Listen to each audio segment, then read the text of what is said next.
আসসালামু আলাইকুম এভরিওয়ান, সবাইকে ওয়েলকাম জানাচ্ছি আমার কিচেনে। আজকের রেসিপি ইফতার special potato stuffed bread pakora দেখার জন্য।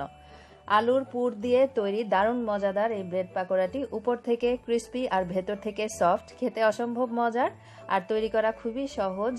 এই রমজানে ইফতারিতে অবশ্যই ট্রাই করতে পারেন মজাদার এই রেসিপিটি। আমি একটু কেটে ভিতরটা দেখিয়ে দিলাম, এই যে দেখেন, দেখতেও কতটা সুন্দর আর খেতেও খুব মজার। চলুন তবে দেখে নেওয়া যাক কিভাবে তৈরি করতে হবে পটেটো স্টাফড ব্রেড পাকোড়া। তো প্রথমেই আমরা পটেটো স্টাফড সেটা তৈরি করে নেব। তার জন্য মিডিয়াম সাইজের একটা আলু সিদ্ধ করে খোসা ছাড়িয়ে একটা বাটিতে নিয়ে নিয়েছি।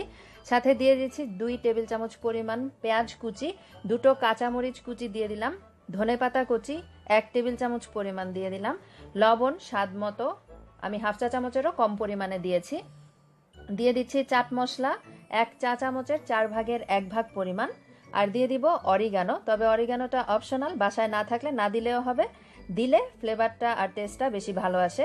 আমি অরিগানো দিয়ে দিলাম 1/4 টিস্পুনের মতো। এবারে খুব সুন্দরভাবে এটাকে মেখে একটা আলুর ভর্তার মতো তৈরি করে নিতে হবে।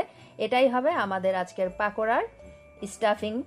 ব্রেডের ভিতরে যেটা দিব সেই স্টাফিংটা খুব সুন্দরভাবে, যেন কোনো গুটলি না থাকে, সেইভাবে করে সুন্দরভাবে মেখে একটা ভর্তা তৈরি করে নিতে হবে। এখন যেটা করব, আমি ব্রেড স্লাইস নিয়েছি 4 পিস। তার মধ্যে একটা ব্রেডের মধ্যে প্রথমে করে দেখাচ্ছি। আমি 1 চা চামচের মতো টমেটো কেচাপ লাগিয়ে নিয়েছিলাম, সেই ক্লিপটা কোনোভাবে মিস হয়ে গেছে প্রিয় দর্শক, সেই কারণে আপনাদেরকে দেখাতে পারিনি। তো 1 চা চামচের মতো টমেটো কেচাপ দিয়ে আমি অর্ধেকটা আলুর পুর সুন্দরভাবে চামচ দিয়ে লাগিয়ে আরেকটা ব্রেড স্লাইসের যে টমেটো কেচাপ লাগিয়ে রেখেছিলাম উপর থেকে সেটা ঢেকে দিলাম। এবারে সুন্দরভাবে এটাকে একটু ছোট টুকরা করে নিব। আমি ট্রায়াঙ্গেল শেপ করে কেটে নিচ্ছি। আপনারা চাইলে কিন্তু এইভাবে অর্ধেক করেও বড় করে এই পাকোড়াগুলো ভাজতে পারেন, আবার আমার মতো ছোট ছোট টুকরা করেও নিতে পারেন। আবার চাইলে কিন্তু স্কোয়ার শেপ করে নিয়েও আপনারা এগুলোকে তৈরি করে নিতে পারেন। এই যে দেখেন, ট্রায়াঙ্গেল শেপ হয়েছে, দেখতে সুন্দর লাগছে, এই কারণে আমি ট্রায়াঙ্গেল শেপটাই করেছি। এখন যেটা করব, কোটিং করার জন্য বেসন নিয়েছি এখানে। এই ব্রেডগুলোকে কোটিং করব আমি বেসনের গোলা দিয়ে, তাই বেসনটাকে গোলানোর জন্য এখানে নিয়েছি 1 কাপ পরিমাণ বেসন। সাথে দিয়ে দিলাম লবণ স্বাদ মতো, আর হলুদের গুঁড়া, মরিচের গুঁড়া দিয়ে দিলাম, সেটা হাফ চা চামচের একটু কম পরিমাণে দিয়েছি।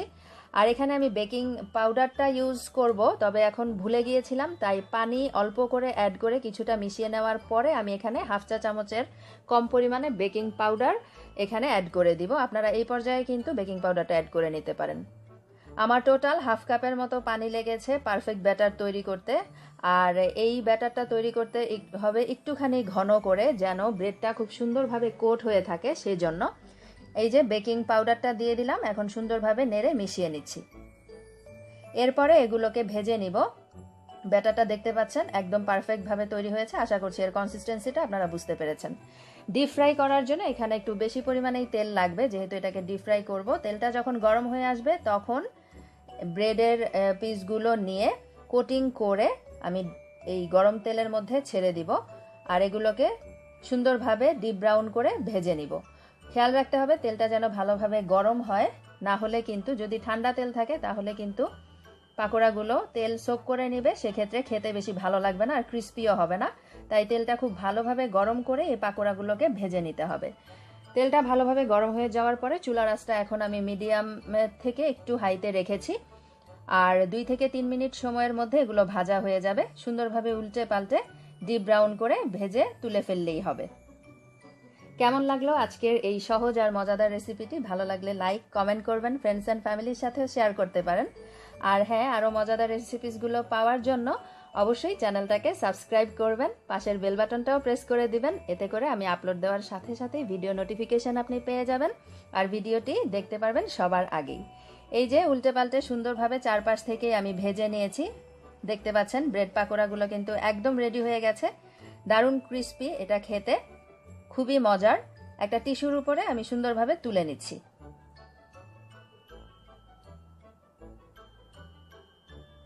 গরম গরম খেতে খুবই ভালো লাগে। এই ইফতারে একদিন ট্রাই করে দেখবেন, আশা করি আপনাদের কাছে ভালো লাগবে।